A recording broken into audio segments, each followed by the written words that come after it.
Hello, everyone. It's time for episode 219 of the 3 Point Podcast, presented by Memorial Healthcare, home of the state-of-the-art Now Community Wellness Center with pool, workout equipment, track, and a whole lot more. Hey, we're going to do our normal catch-up, talk some sports, including a preview of the NBA Finals, but we're really excited about our chat with Ryan Slocum, formerly of ABC 12, WJRT TV in Flint, and now with State Champs, about a great doc he worked on about the tremendous high school rivalry, Saginaw High and Arthur Hill. The film is Hill versus High and a must-watch for all hoops fans. Our other partners include Pro Real Estate and Auction, Nelson House Funeral Homes, Rivals Taphouse and Grille, Success Group Mortgage and Servicing, the Wash of Owosso, and the ALS Association of Michigan. By the way, MLB will continue to support ALS research with the second annual Lou Gehrig Day coming up June 2nd. That's tomorrow as we record this on the 1st. Follow them on Twitter at LG4Day. And we're going to get the show going right after this. All right, guys. Quickly, we'll have a little recap of what's going on. Memorial Day just has gone by. I know, Matt, you and I both had kind of similar weekends with family. You spent it with your in-laws, it looked like I saw on Facebook. Tell us a little bit about your weekend. Yeah, it's kind of turned into a little bit of a tradition, I guess, on Memorial Day. My wife's dad still lives over in Tennessee, and so we usually head over there for Memorial Weekend. He has a really nice backyard with a pool and deck and, swings and a nice garage and all this stuff. So now there's a good amount of grandkids and stuff that come around. So it's great to get the kids in the pool and, playing in the yard and stuff. It's kind of turned into a tradition to head over there for Memorial Weekend, and it's always a blast. We always eat a ton of food and have some good drinks, and the weather is usually good, in Tennessee, and it was again this weekend. So yeah, it's a blast, and it's always fun seeing family too, hanging out in the pool and just staying up, hanging out. So Memorial Weekend, I know I always talk about it, and I do, this is still the case. 4th of July is still my favorite holiday. Memorial Day is weekend. The whole weekend is creeping up there, though. It's a great weekend. The weather's usually really nice, and it's awesome. The weather breaks, first real kind of summer weekend. I'll be honest, I think it's better than the 4th of July. Well, it's always a weekend. It's a 3-day weekend, which you can't say the same thing for 4th of July when it's on a Wednesday or a Tuesday. So you kind of get shafted sometimes. But man, I love it. Any excuse you have to hit the water, if the sun is in the sky, you're at a beach, you're at a pool, you're at a lake, one of the three. And I can respect. It's awesome, man. You do it right. Nothing wrong with that at all, man. Absolutely. I'll tell you about my weekend here in a second, but I got to tell you guys, I've got to throw this political comment in. I've been just chomping at the bit since that unbelievable shooting in Texas. It happened basically the day after we recorded. I was on fire for like 3 days, and that's still affecting me to the max. Jared, you can relate to this. All of us can relate to it, obviously, but Matt, you got young children. Jared, your dad is a former teacher and he's a superintendent of schools. We have a lot of relatives that are in the teaching business. I just don't know what the answers are, but I know one answer coming from me is, there's no need for assault weapons. Number one, assault weapon. Think of the name of it. What's it used for? And then number two, I am for gun control. I think there's no reason that an 18-year-old can get their hands on a weapon like that and the ammunition, and they can't even drink. Can't the right side compromise a bit and say, hey, look, we probably should change the law and at least have an age limit and raise it to 21 or 25, whatever. Right. 18's too young. It just is too young. We're all stupid when we're 18. We're lucky if we're smart by 21, but it's just crazy. My political comment. I think, I know we don't dive into this stuff too often, but some of these are kind of too big of a deal to avoid kind of. And I think it's clear that there's not one answer. No, right. It's not just gun control. There's obviously many other factors in play here, but it's clear that there is an issue in this country. The people who want to act like this is not that big of a deal, it just happens. The crazy people are always going to find a way. They throw out all those kind of excuses. This is the only country where stuff like this happens. And, you see the numbers of the amount of firearms in our country compared to other developed countries, it's staggering how many more guns we just have in this country. We all grew up in a very pro gun area.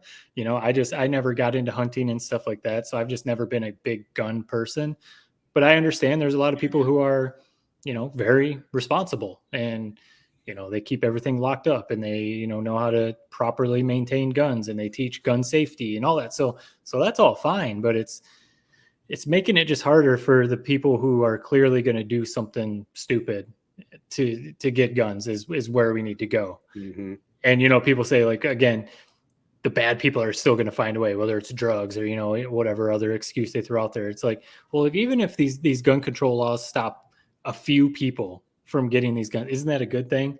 So it's just like, if we do nothing, this is just going to keep happening. Something needs to change. Yeah, I'm not going to be able to solve this issue, you know, on this podcast in a 30-second tidbit, but I am kind of curious. What's it like, Matt? Kind of, you know, you got two young kids. Obviously, they're going to be going through school for the foreseeable future. Is it weird, kind of like when stuff like this happens and you're, you know, dropping her off at school for the day or doing those sort of things? Like, what's kind of going through your head? Yeah, it is weird. I mean, the day after that happened, I usually take her to school, and, you know, there's just that understanding of you take them to school and they're safe. You know, you just assume at school is a place that they're safe. And when stuff like this happens, you remember, like, you're leaving them in the hands. I mean, you're leaving them there. So it is a weird feeling. And then when you pick them up, you shouldn't have that feeling when you pick them up of like, cool, we made it one more day. Yeah, you know, like it shouldn't be that way. And she was talking, I mean, she's in kindergarten.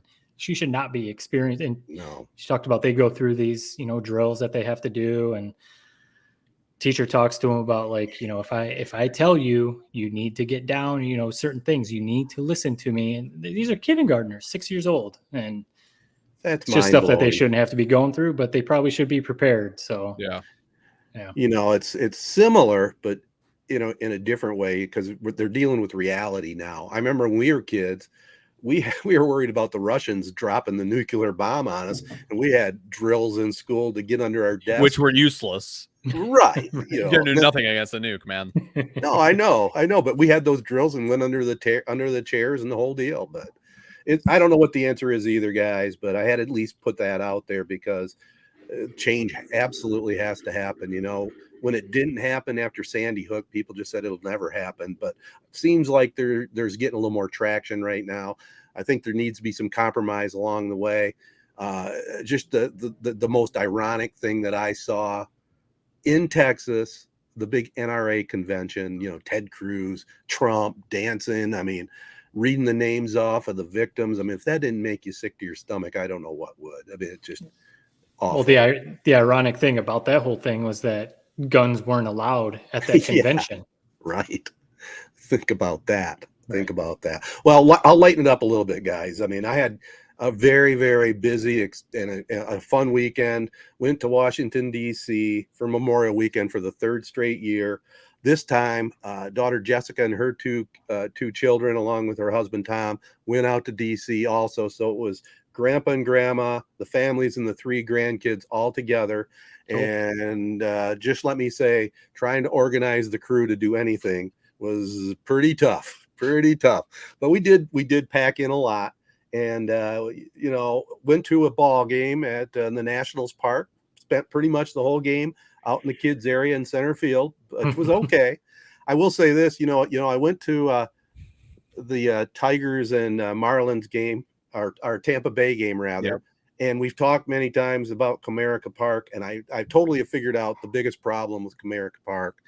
It is the sun on third base on day games, but worse than that, it's the way they laid it out. It's more horizontal for the fans instead of like Nationals Park and Cleveland. It's more straight up. You know, the stands have a steeper incline, so you're closer to the field, and it really, really makes a big 100%. Difference. I think if Comerica would have designed, you know, the lower bowl a little bit more vertically, maybe went up another 15 foot, still have the concourse around there and have the farther seats closer to the field, I think they had a bang up winner, you know, because the rest of the design of Comerica is pretty solid, really.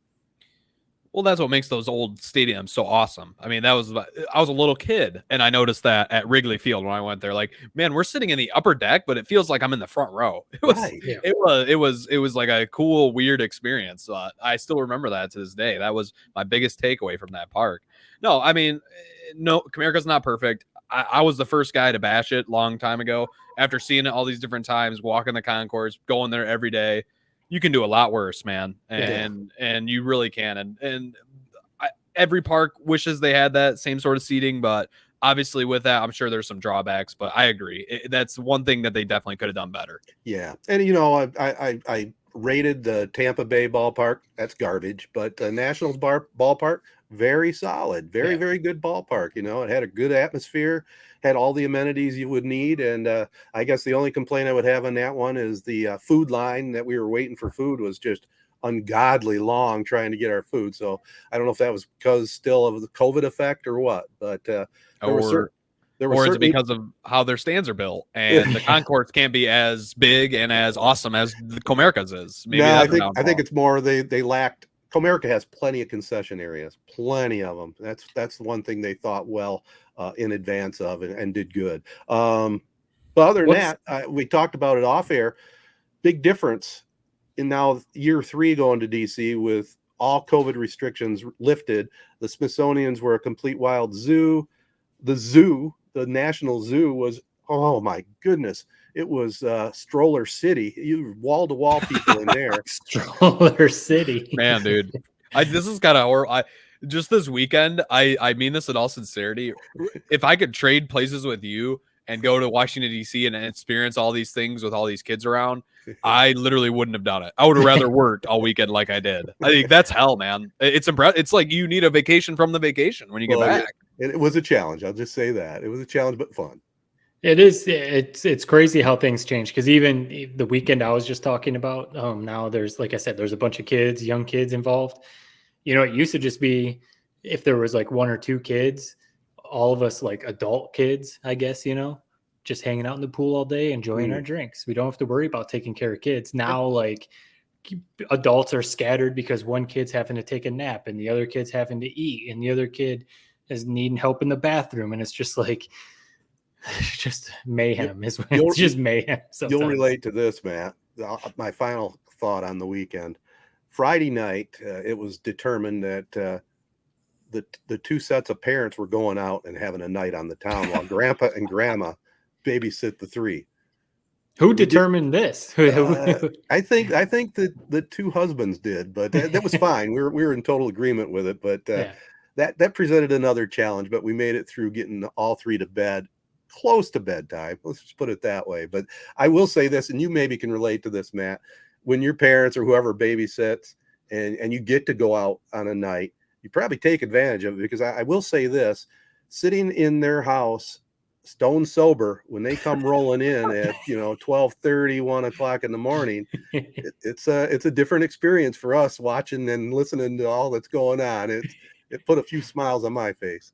The pizza rolls being made at 1 a.m. and all that kind of stuff happening. No, obviously, I don't get to take advantage of that very often, but when we do, especially like if we go to Michigan, my parents will usually say like, yeah, we'll stay with the kids. Why don't you guys all go out and, have dinner or whatever? And yeah, you definitely take advantage of that grandparent time for sure. Amen. All right. Well, I think we're caught up, guys. I'm looking forward to the next portion of the podcast. We have Ryan Slocum going to join us and talk about some of the things he's involved with State Champs Network, and also some documentary work he's doing, and looking forward to that conversation with Ryan Slocum coming up right after this. Well, next up on the podcast, we have one of our favorites from formerly of ABC 12 WJRT. That's where many of you seen his face the first time. 6-time Emmy Award winner. You can follow him on Twitter at Sloke12. And let's get right to it. Ryan Slocum, welcome to the podcast again. I know you're part of our 3-Point Podcast Prep Pigskin Preview program every year. Yeah, appreciate that too, guys. I doing that every year for man. It's been a while, It has. a couple of years anyway. So no, I appreciate it, man, and good to actually see you guys. I don't ever see you guys when we're doing this. I know. Well, let me start it off, Ryan. One of the topics we want to get into is a great little documentary you were a part of, Hill versus High, the big rivalry between Arthur Hill and Saginaw High. Tell us a little bit about that, where some of our viewers can catch it, and what was the process? Yeah, absolutely. And like you mentioned, I am with the State Champs Network now. I do a number of things for them, but the biggest thing that I do are kind of these mini 30 for 30s that we're doing. And they're on all sorts of high school. It could be anything. It could be just a legend. It could be one player. It could be a team, a legendary team, or it could be a big rivalry. And this is the second rivalry one we have done now. And as you guys know, man, it really doesn't get much better than the Hill versus the High. In our parts anyway, and maybe the entire state in the Midwest, man. I mean, it's absolutely unbelievable. And it really wasn't much of a process when we started thinking about what we were going to do. It was one of the very first things. It was automatic. And especially with these two schools that they're now going to merge here in a couple of years, or next year, really, after this next season. The Hill and the High are just going to be, I don't even know what they're going to call it, but one Saginaw high school. So, man, it was just an absolute no-brainer to do it. For those hearing this that don't know, Draymond Green, it's been a pretty good week for Saginaw High. Now, Draymond Green is in the NBA Finals again with the Golden State Warriors, 3-time NBA All-Star, Defensive Player of the Year, 3-time champ. Darvin Ham from the High, former Piston champion, won a title with the Bucks as an assistant last year. Now he is the head coach of the LA Lakers. We talk about those guys in the rivalry. Arthur Hill has a number of big names as well. Jason Richardson, the slam dunk champ, the Michigan State champ in 2000. We talk to him as well. We just go through the whole history, how it started, how old it is. I didn't realize 1903 is when these two teams got going. So 120 years now, they've been going at it. How that started, how the rivalry got going, kind of died down for a while, and now it's back. How it became a rivalry again.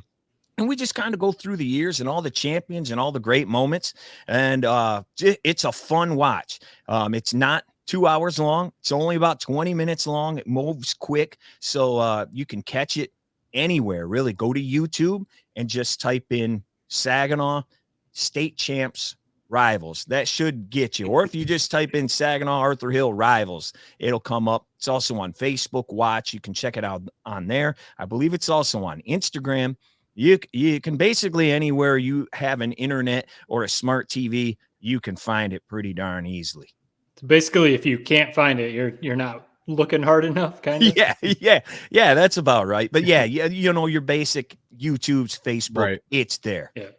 I wanted to ask you, Ryan, we were talking before we started recording, and I'm definitely going to, I've seen some clips of that since I knew you were coming on. I'm definitely going to sit down and watch that whole thing because that'd be very interesting to watch. But so we talked about your backdrop there behind you. Oh yeah. You got the jersey, you got I assume those are WWE title belts.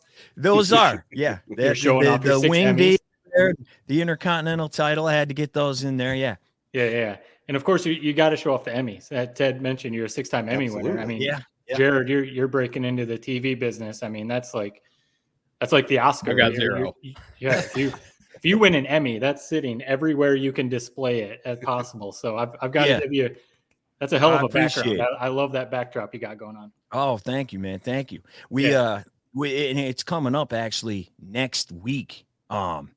The Emmys are again coming up next week on the 11th. And we had another documentary from Saginaw, oddly enough, on Terrence Roberson. I don't know if you guys remember him from way back in the day. In his career, in the highs and the lows, he was one of the top 10 players in the country. Kevin Garnett was number 1. He was number 9. and then his career kind of derailed a little bit at the very end. He ended up going to Fresno State, played for Tark. He's their number 2 scorer all time. So he had a nice career. Played 3 games with the Hornets. So he made it. But his ups and downs, that's nominated for an Emmy next weekend. So, fingers crossed, maybe we'll get one more in there. But Lucky wanted 7. to plug that. Same thing. If you remember Terrence back in the day, state champs, Terrence Roberson. Look on YouTube, wherever you can find that one there too. That one kind of gets a little tear jerking in there. So try to check that one out as well. Definitely. You mentioned very first documentary, the one that's coming out soon here, Saginaw and Arthur Hill. Like you mentioned, the schools are combining. We're kind of in the hotbed with that in the Flint area, seeing all these schools that are, once great schools that are closing down. What's it like for you? I mean, you've been working very closely with these high schools the last, 10 plus years or so. What's that like? Yeah. I'm old. This is my 20th year doing this. Wow. 20th year. So you're saying old at 20. Ted, where are you at? 40. Got a ways to go. Hey, hopefully we'll get there too, man. Amen. It's crazy because not even when I started 10 years ago, you didn't even have 4 Flint high schools. You had 2 Lapeer high schools. I mean, and that were good at a lot of stuff. So yeah, man, we've had all these schools combined. The Flint thing still is crazy though, man, because Northwestern, Southwestern, Central. And Northwestern and Northern, the fact that they have combined and they struggle the way they struggle. Right. Football, if they win 2 games, it's amazing. Basketball, they can't even field a team, and it's just nuts. And girls as well. Girls had to forfeit at least last season. They may have had to forfeit the year before that too. Dude, our girls around here were awesome. Northern's got a million titles. Northwestern has a bunch. I mean, I'm sure Central does too. The fact that they can barely field a team, it's just unbelievable to me, what has happened there. And it's sad. I know times change and whatnot, and people go to other schools now with school of choice. But man, when I talk to some of the younger guys, sportscasters and whatnot in town, and I'm like, oh yeah, he went to Northern, and what's Northern? Right. They don't even know. I mean, I don't even know what to say, man. It's nuts. Yeah. It's absolutely nuts. And man, we covered, and a bunch of my friends go to those schools back in the day, and they're not there anymore. I can't, it's got to be weird to not have a high school to cheer for, come playoff time or whenever. We talked about it a little bit last week on, the evolution or destruction of Flint. We talked about Detroit maybe in a lot better position to make a comeback to Flint. Flint has just fallen on such hard times for many, many reasons, starting with the auto factory shutting down and then the lead water situation. I mean, it's just, and then corruption in local politics, the whole gamut. Yeah. Yeah, no doubt. Obviously they're bigger, but I'm going to plug another one. The first rivalry that we did was Cass Tech and Detroit King football in Detroit. And obviously they have both still been incredible. They're winning state titles every year still. King just won in Division III this past year, and they have the number 2 quarterback in the country behind a guy named Arch Manning, who's the number 1. Yeah. He's number 2 in the country, Dante Moore. And they talked about Michigan, right? He might. Yes, he very well might. But Notre Dame is starting to creep in there a little bit. We'll see what happens now that they have a new coach. But yeah, they were telling me that they weren't always rivals, because Murray Wright and some other schools shut down, Kettering. Now these two are rivals. But it's crazy. And you got to give credit to some of the schools around here. Beecher has still been able to roll, and they're a lot smaller now than they were. But man, what Mike Williams did there was absolutely incredible. He's got 6 titles, and Marquise took him back this past year to the Final Four. But yeah, it's very odd, man. All those rivalries are gone. My mom went to Northern, and she tells me every Thanksgiving walking to the Atwood to go to the game, and like no one would have any idea, man. It's just so No. weird.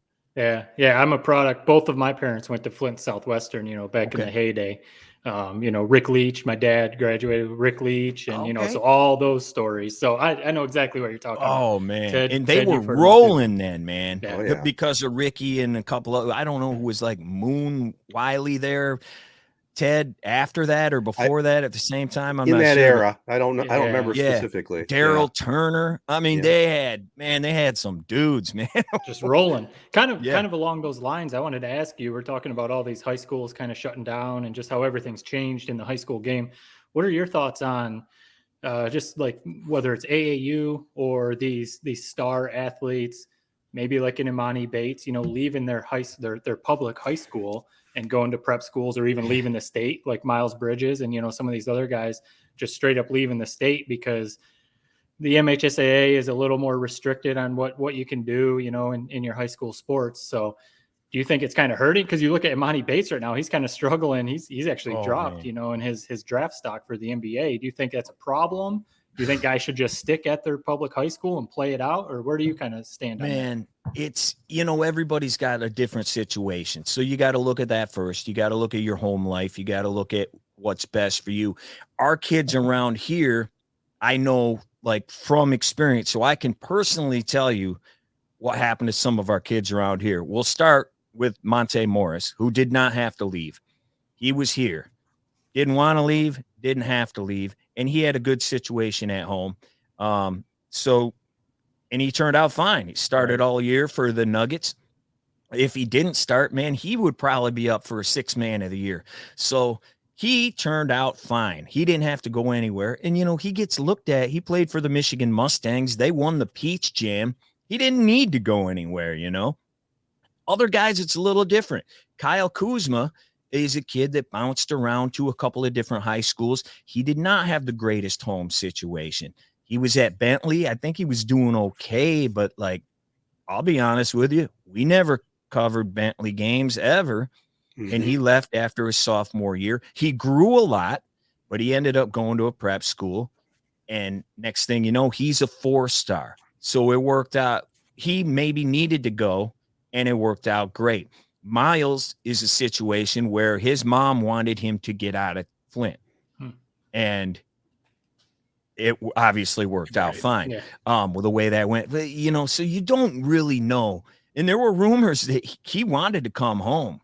He was either going to go to Carmen Ainsworth or go to Powers his senior year. And what I was told was, no, you're doing fine where you're at. You stay there. So, I mean, everything's different. I think some of these kids like Imani. Why? You were already the number 1 player in the country. You didn't need to go.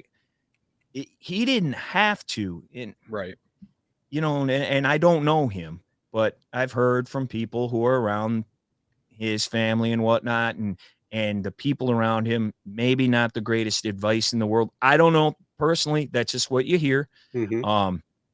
But he was already number 1. Everybody said he was like Kevin Durant. So why do you want a state title already?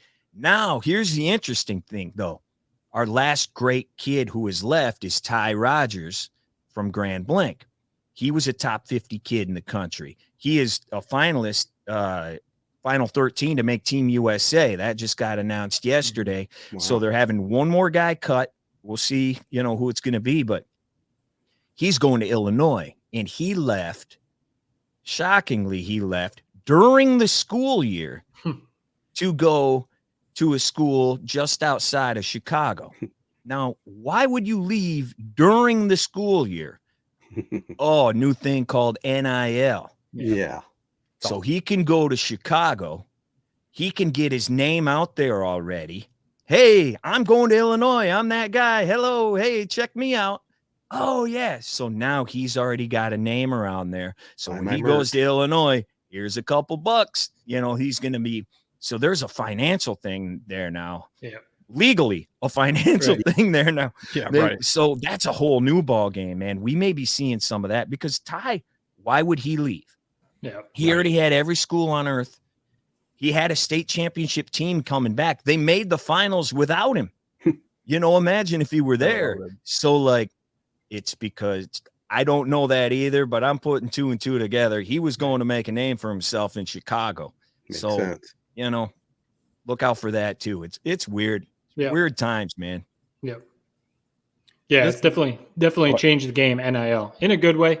And, it's changed it in a bad way sometimes too. Without We a saw doubt. the Nick Saban and Jimbo Fisher going Oh, back and man. How crazy is that, man? Yeah. Yeah. Oh, what did Saban say yesterday? Oh, I didn't say his name. I didn't go. I like Jimbo. He said, I didn't say anyone broke the rules. That's when you know there's some real dirt that Jimbo has on him. But judging by his reaction, you knew that there's something going on behind the scenes there. Man. This is a little bit of a loaded question, but I mean, you've been doing this for 20 years, right in this region. You've seen a lot of great coaches, a lot of great players. But do you think that there's almost like a slight decline, both in coaching and in player talent, over the course of the last 20 years that you've noticed? You don't have to name any specific players or specific teams or anything like that, but have you noticed kind of a decline in just overall play? Let's use basketball for an example. Yeah, I mean, and it's tough to say that because we did have 2 teams at the Breslin again this past year from Flint, Grand Blanc and Beecher made it. Grand Blanc made it, and I think they both have very good, 2 great, if not great, coaches at their place. But overall, around the entire area, probably, and I think there's not as much top tier talent. Like, because look, we got 4 kids from Flint right now in the NBA, and we have 1 kid from Saginaw who's in the championship again. So, like, as far as basketball goes, I mean, we still have guys, but we're not pumping out as many D1 guys as, your parents, Matt and Ted, you covered, like, those Flint teams had how many D1 players a piece? I mean, phenomenal. It was incredible. So I don't think we have that. And that could just be a problem, maybe not even at the varsity level, like going down through the ages, going down, like, because the youth programs aren't the same in the city that they used to be. Baseball, dude, come on, out of Flint, we were pumping out baseball players. There's no youth programs, or there wasn't for years. Right. And so I think it starts even below the varsity level. You got to go real deep, and it starts at the beginning. These kids aren't learning the right way to do things from the beginning, So it's tough.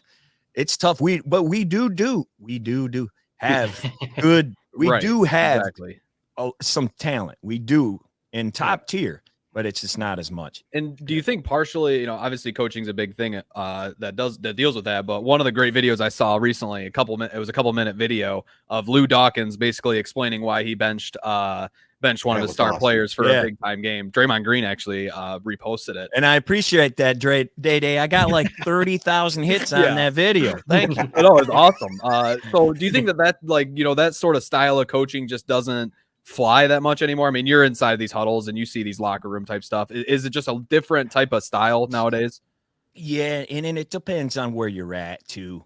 I shot that video. That was in 2009, the 9-10 season. I have no clue why Day did that either. Right. All of a sudden, I just see that he tweeted this video. I'm like, how did you even find that? But thank you. Yeah, he was ticked that day, man. And that team had numerous Division I players. Tommy McCune was their best player, the kid he got mad at. Yeah. Because he showed up. And the funny thing is, he apparently showed up 5 minutes early to practice, but he was late. Yeah, he was only 5 minutes early. Yeah, Bobby Knight rule. Yeah, so we got benched, 3 of them. And Lou, they lost to, I think it was Ann Arbor, Green Hills. I can't remember now. It's so long ago. Huron, maybe. Either one. He went off in the locker room. And I don't know if he did it because cameras were there, but Lou, he is there to do more than just teach you basketball. He's there to teach you life. And Mike Williams was much like that too. Yeah. If you've seen any of my Beecher videos that we did through the years, man, he gets into dudes if you don't do it right. And, I don't know if you can get away with that everywhere. I think certain places you can, certain places you can't. So it is still there. Yeah, But right, I don't right. know, and I see it, man. I see it with the Davison football team, Right. and look what they've done the last few years. Obviously, this past year, weren't as good as the 2 years before, but they went to the state championship 2 years in a row and won a state title. And man, Jake Weingartz will get into you. He will get into you. He's got that old school in him, man. He'll get into you. So, and some kids can't take that either.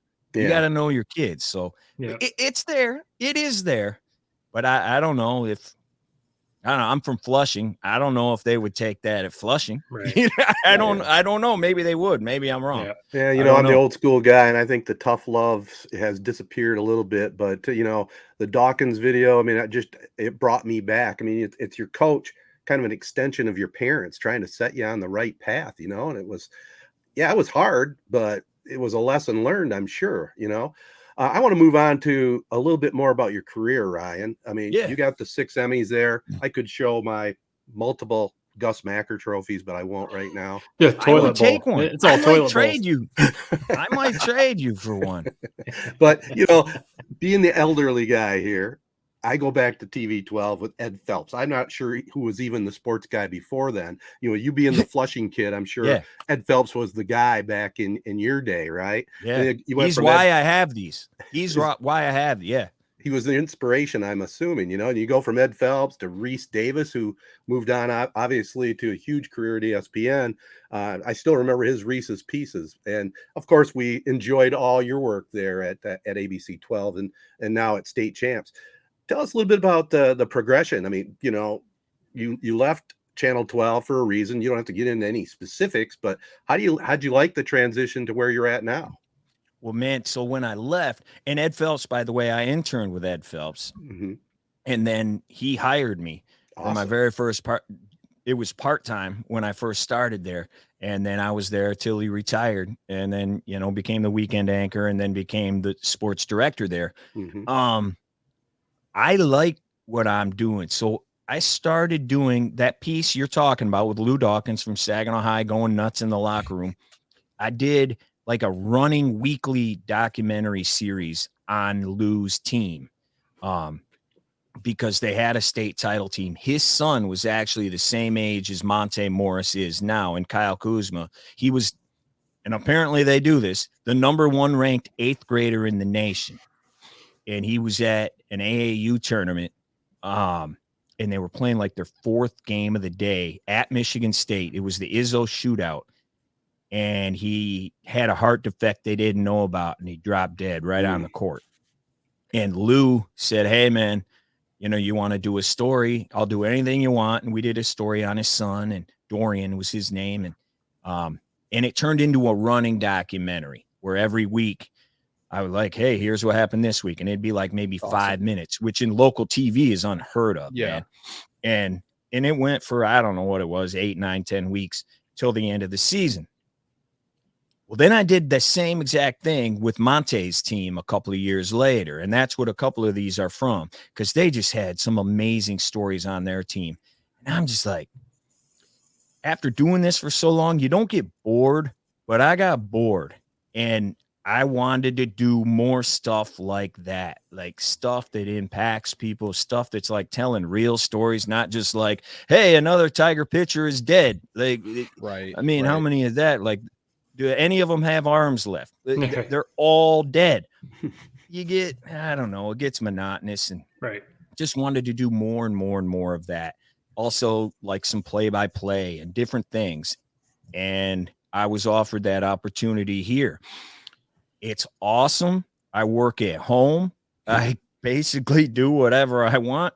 Now, COVID changed some things because I left right before COVID, and then they shut all of high school down, So it was a little tough there when I'm like, did I do the worst thing ever? Like, what am I doing? But we're, everything's back up and running now, man. And it's awesome. And you get to tell these great stories like Terrence. So Terrence is going with me to the Emmys next weekend. And he's like, you would think he's back in the state championship, man. He is so freaking excited. It's unbelievable. And to see that, and he's older than I am, he's 45 years old or whatever. He's played basketball all over the country. He played in the NBA, and here he is like geeked like a little kid. And to be able to do things like that, man, that's tough to beat. It's tough to beat, man. So it's very cool. And we're going to keep doing it, man. There are so many, as you guys know, man, there's so many high school stories to tell around here. And people love seeing that old video because it probably is something. Ed Phelps, you hear him on the Hill High documentary, and you hear Art Neal. And you hear these guys, from Channel 5. So you hear these guys, and people, it's clips people haven't seen in 25 years, 30 years. So they're, I remember that. I was at that game. So, man, doing that kind of stuff is awesome, man. No, for me, it was, I graduated high school in 2003. So it was like if Ed Phelps read your highlight on ABC 12 on Friday night, it was like you made it. It was like Stuart Scott was reading your highlights or something like that. But and you know what, Dan, that's what we tried to do. And I love doing that too, man, because, you know, how many 99.9% of these kids are not going to hear anybody else call their highlights. So you got to make it Friday night seem like it is Stuart Scott doing it. You know, you got to make it seem like that. And that's exactly, I tell every young kid or classroom I talk to, I'm like, that was my goal. You know, I'm glad you said that, man. Was it hard for you to leave ABC 12? I mean, because my whole childhood, you know, basically Matt's growing up through high school, all that sort of thing. They know you as kind of the, you know, the highlight guy. You see him all the time, you know, on the sidelines and all that sort of thing. I mean, after 20 years of doing it, was it hard to kind of put that hat aside, I guess, and maybe covering more of this bigger picture type stuff? Well, I wish I would have done it sooner, to be honest. Right. Like, it was hard because this is home. Yeah. And, you know, like you said, like there's something cool about being the new Ed Phelps. I mean, around here, 100%. Yeah. Like I ain't gonna lie to you. It's cool when people when you see them and they say exactly what you guys just said about Ed. And it's awesome, you know, but you know, I wanted to do something else, man. Like I was not happy anymore. You know, it was time to try something else. And you know what, man, I can go back.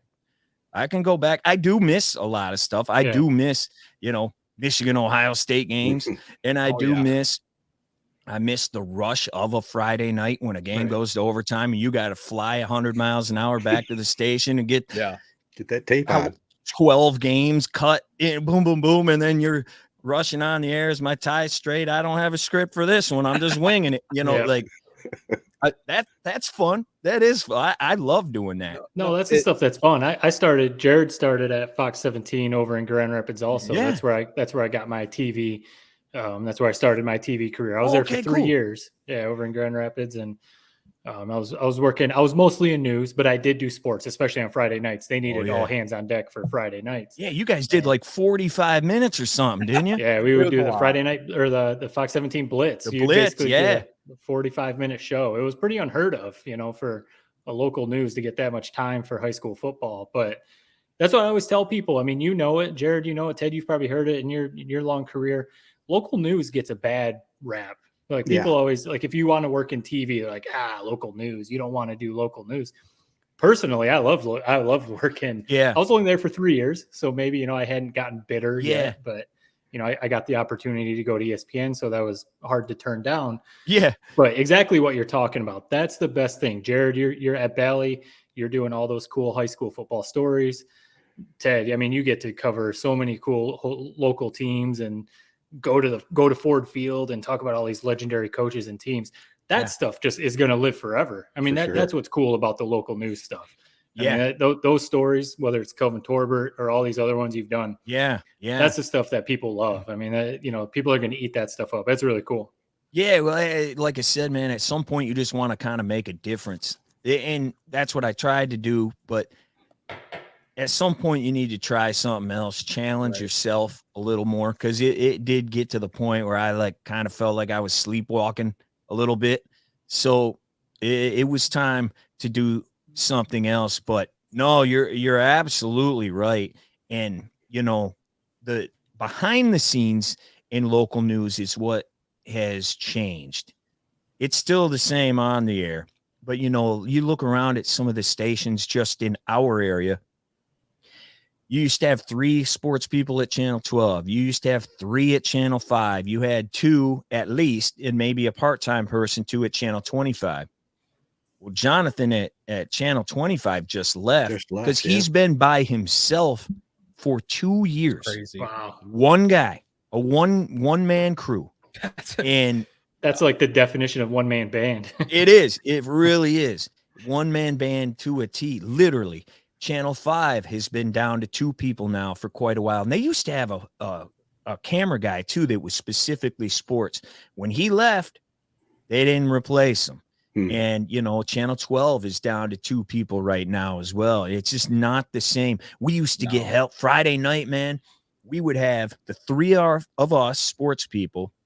Then we had 2 freelance sports cameramen, photogs, we call them. They'd come in only on Friday night. I don't know what they paid them, $15 a day or so. I don't know what it was, $15 an hour, I should say. And they'd come in and just shoot that. Then we would get 3 or 4 from the news department that would shoot a game or 2 for us. So we would get 12 games, 15 games. And now there's no help from news. There's only 2 sports guys. In Jonathan's case, at 25, one sports guy. Ever since the economy crashed in whatever it was, 08, 09, money is not the same. It is not the same anymore. And, you know, they're probably hiring people for, man, maybe half, crazy.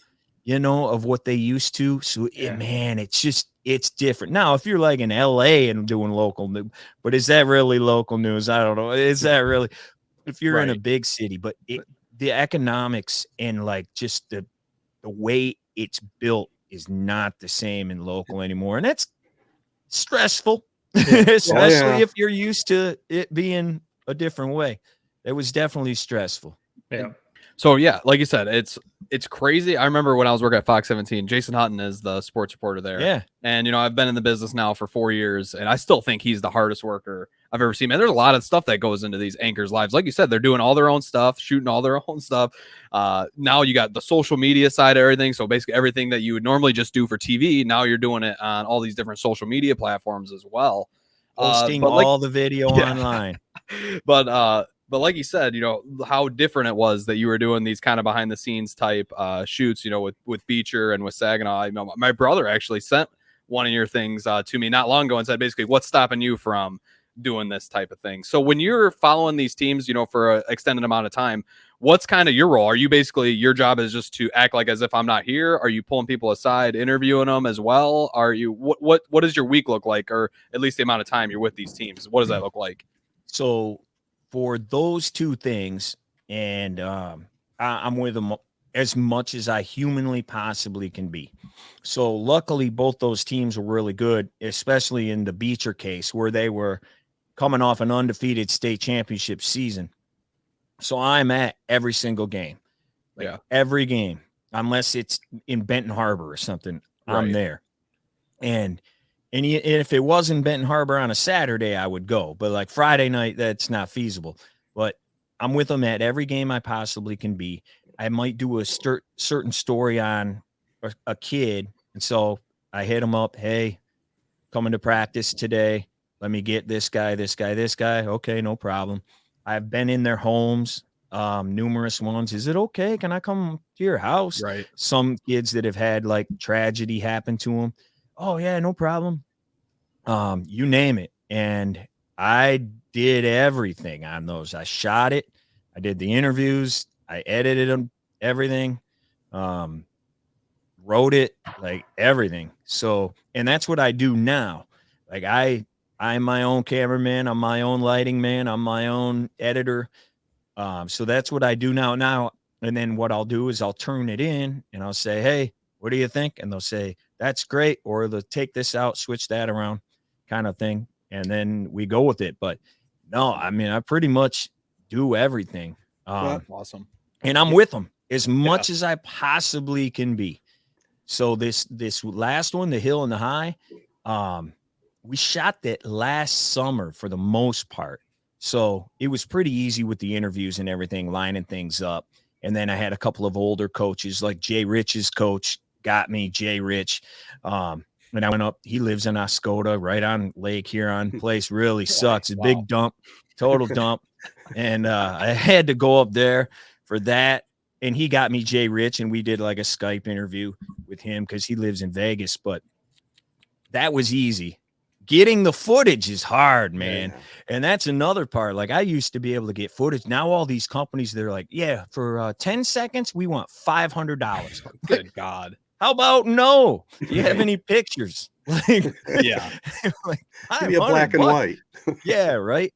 So, luckily I know people around here. It's a lot easier around here to get stuff. But no, man, just you're around it as much as you can and as much as you need to be. And if you need more, call them, text them back. Hey, man, you got anything else? Hey, can I talk to you again? That's well, we've talked about it before, Ryan, and all four of us actually in the industry. It's all about the hustle. You got to hustle. You got to make it work. Got to figure it out. And obviously you have. It's paid off very, very well for you with the awards and now where you're at. Before we sign off, I definitely want to thank you for joining us. This has been enlightening, and definitely look forward to you joining us again. Tell us the best spot for people to follow you, and what State Champs is all about. Just give a little plug for yourself here. Yeah, man. Sign off. You did a great job at the beginning, but as far as I go, the best place is at SLOC12 on Twitter. That's the best place. I'm checking that all the time. Facebook's just Ryan Slocum. I don't check that as much, so sorry if I have an inbox full. I don't check that as much. But State Champs, man. So what we're trying to do, they started in Detroit about 20 years ago also, because Detroit doesn't cover high school sports barely at all, really. Crazy. There was a need for it. They don't do what Grand Rapids does, like you guys mentioned. Man, you get 45 minutes. Flint, they do about 15 minutes on a Friday night. You're lucky if you get one game on a Friday night in Detroit. So there was a need for it. And Fred McLeod actually started State Champs, the former Piston announcer and worked at Channel 4. He actually started it back in the day along with Lauren Plant, who took it over. But, it was just to fill that need. These kids that weren't getting exposure, these kids that, people like this stuff. So that's where it started. And now it's expanded. It was mostly, just Detroit area throughout the years. It expanded a little bit more. I was freelancing with them for a little bit, doing some Flint stuff on a Friday night. And now we're everywhere. We got guys in Traverse. We got guys in Marquette. We got guys in Grand Rapids. I'm in Flint, Saginaw Bay City, the Thumb.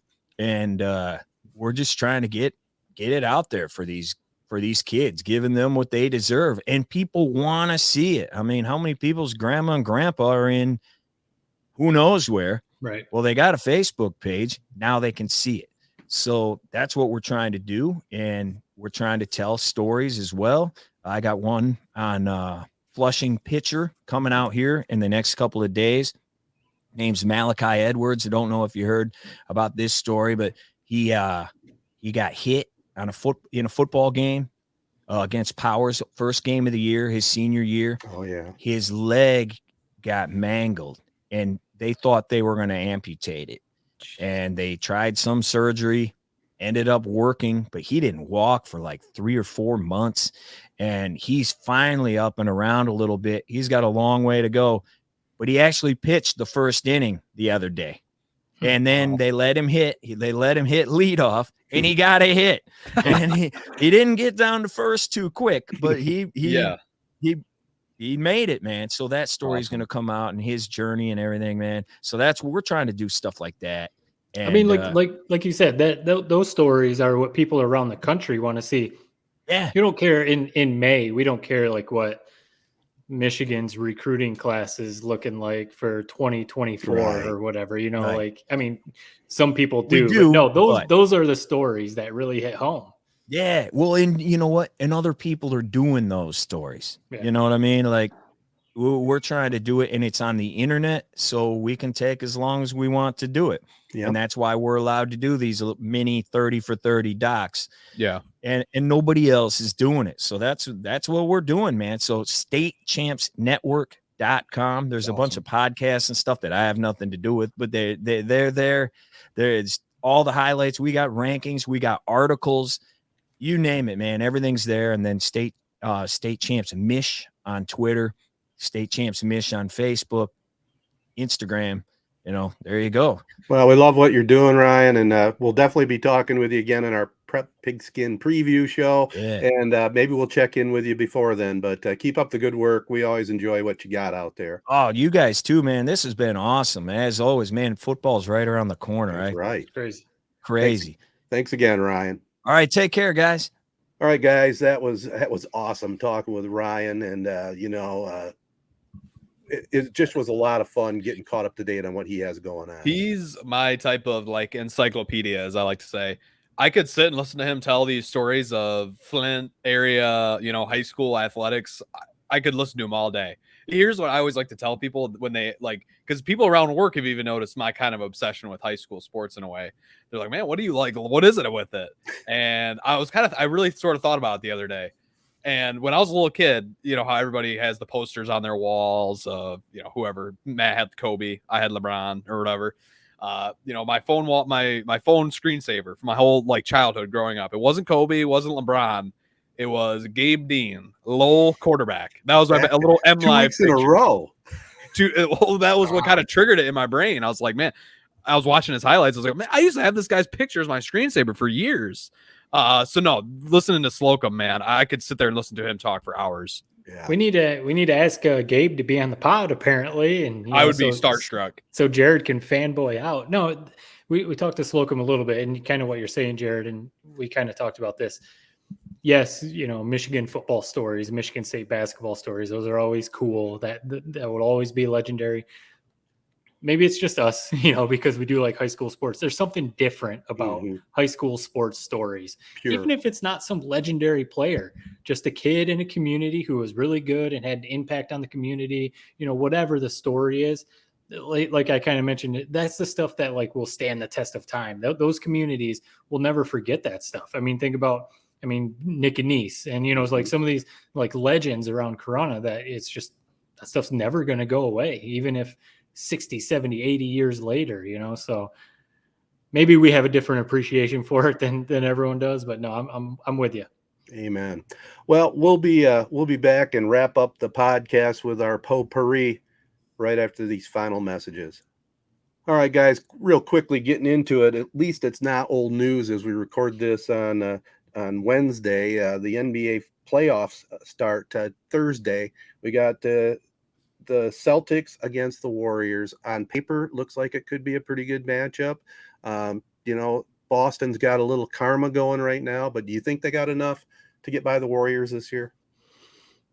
If I had to make a pick, I'm picking the Warriors, mostly just because they've been there, done that. They're obviously very good too, but they've got the trio of Clay and Draymond and Steph who've been there, done that. They've got a head coach who's been there.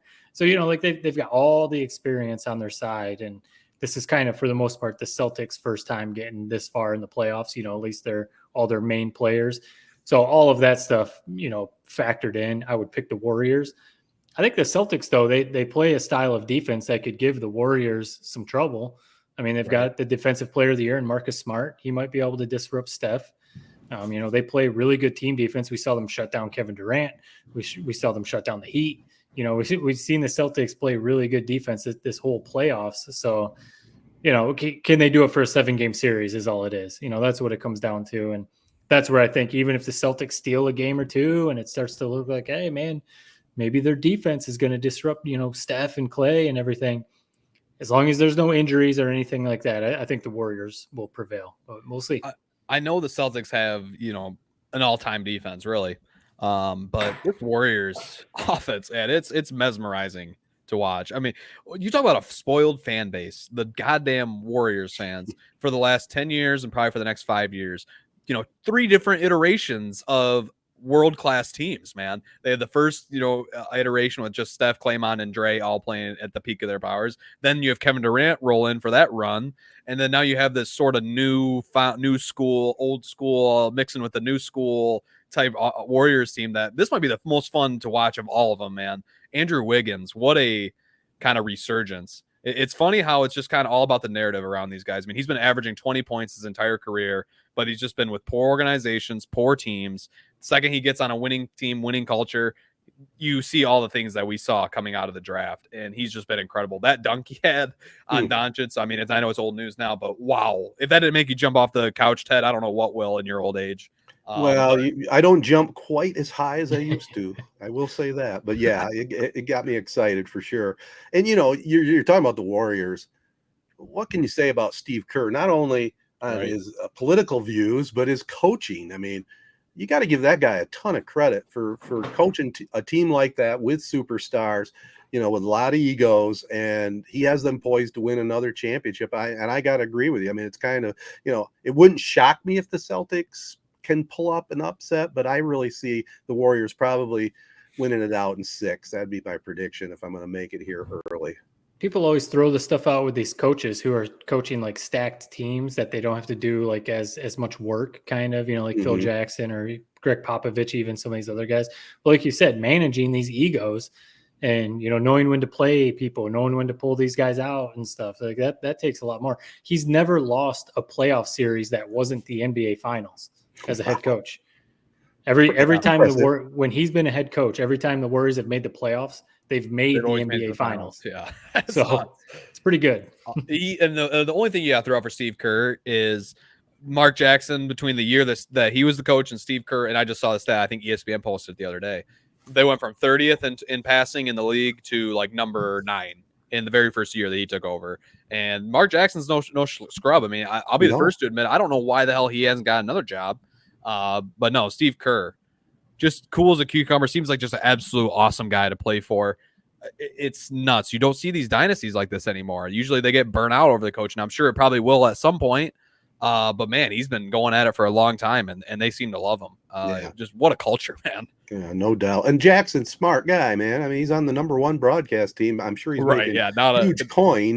Why go back into it, I don't think he's going to get fired anytime soon. It seems like they got a pretty good thing going there. No, but I think he has wanted to get back in the coaching, but just for whatever reason, nobody's came calling really, and maybe they have, we just haven't heard about it, or maybe he wanted some crazy stipulations or something, but no, I mean, but speaking of coaches, I mean, how about the Celtics goddamn coach? Man. I mean, who would when they made that move this offseason, you were lying to yourself if you thought it was smart, moving Brad Stevens to the front office, promoting this guy from within. But just talk about an absolute defensive mastermind. I mean, who was the guy that we used to always laugh about on the Michigan basketball staff under Beeline, who was their defensive coach? Yaklich. Yeah, this guy is like Yaklich plus everything else that a coach needs. So it's just what an incredible team they have. Marcus Smart is a point guard. That was clearly the big change that they needed to kind of take the next step. And I'll put my hand up, man. I never thought this Celtics team would make it this far. Not only this year, but also just under this whole Tatum Brown regime. I thought they were dead 3 years ago. But man, they proved us all wrong. Oh, Al Horford, ageless Al Horford out of Grand Ledge High School. I mean, unbelievable. I mean, he's come alive. He's had the fountain of youth. There's something going on there because he's playing lights out basketball. And a guy like that can go a long way with the other superstars on the team. He does all the dirty work. He rebounds, and man, he's been coming on fire offensively. It's been a great story. It should be a good series. Yeah. Moving on, we'll just wrap it up with a little baseball talk. And the Tigers, 19-30, 12 and a half games back of the Twins, but they're up and down, up and down. The big exciting story for me, and I don't know how Bally's been covering it, was Cody Clemens, the call-up. Oh, They've been asking for it. Thing that's awesome about that, man, is, you hear about Roger Clemens, and you think, this guy's an old, jerk. He's not going to want to do any media. Dude, I tell you what, he was hamming it up, man, in the clubhouse, in the concourse, everywhere, doing all the interviews, doing the in-game hits, doing the pre-game hits. Dude, he's been doing everything. And it's just awesome to see. Like Roger Clemens, when you think of baseball stars, I mean, it's hard to beat him, really. I in my lifetime, he's probably number one on there, man. Guy was a superstar for 20 years. But Cody Clemens, what a great story. I mean, 26-year-old finally gets his chance. It came at the perfect time where we needed, a little bit of a boost of morale to this Tigers team and maybe around the office a little bit. It's been awesome. I've been following his story. It takes a lot for me to get up for these kind of minor league stories. But even before he got pulled up, I was kind of following this guy. Yeah. It's cool to see. I mean, he did it the hard way. He didn't get it there off of his dad's name. I mean, right. It's awesome to see, man. Yeah, they hopefully, I'm looking at the box score right now as we're recording. They're winning 5-0 over the Twins. So I mean, they're not in last place in the AL Central anymore, and they're actually starting to win some games. Tarek Skubal is dealing tonight again. We talked about him. He's having a great season. Clemens is sitting at 0 for 2 right now, so he's still looking for his first major league hit. Once he gets that out of the way, hopefully he can just find a groove and start playing well. But Riley Green is supposedly working his way back. That would be big to get him back. When some of these other pitchers start, coming back, I think we kind of said it. They maybe have dug themselves too deep of a hole to dig out of. But they could fight their way. They could fight their way back to be in the conversation for the wild card if they can keep playing well. Winning the division, probably not, obviously. Series at a time. Getting the hunt for the wild card, I think that could be doable. Right. Yeah, we'll see. I mean, even if it doesn't, I'll just say this, man. I mean, we've said it a couple times already. What more do you need to see? This Skubal guy, he is a star. Yes. Build this franchise around him. And fun fact, we still got first number 1 overall pick, Casey Mize, waiting in the wings, who was a stud when he's healthy. So just keep building around this rotation. Eduardo Rodriguez, you love to see the dugout shots of him teaching Skubal in the dugout. We just showed that for I think like a minute, one of these broadcasts not too long ago, and it was awesome to see that, man. So no, I think Skubal just stay patient. I think next year is where we really, really find out what Avila has been building and what hinged this whole kind of regime. Take the positives when you can get them this year, the Cody Clemens type stories, the Riley Green soon getting called up, and just know that we have our ace in Tarek Skubal, man. Go Tigers. Let's hope they crawl back. Absolutely. Hope we see Clemens and maybe Skubal the game we go to, Jared. That's coming up, I think. Yep. June 10th. All finally. Right, yeah, finally is not right. Quite the opening day we always had dreamed, but a random game in June will do. We'll reschedule opening day next year for sure. Well, let's call it a pod, fellas. Just a reminder, this has been the 3 Point Podcast presented by Memorial Healthcare, home of the Now Community Wellness Center. Follow us at 3 Point Pod. Spread the word to everybody out there and make sure you give us a like. Make sure you let all our great partners know also that you listen and enjoy the show. They include Pro Real Estate and Auction, Nelson House Funeral Homes, Rivals Taphouse and Grille, Success Group Mortgage and Servicing, the Wash of Owosso, and the ALS Association of Michigan. Till next time, so long, everybody, and thanks for listening.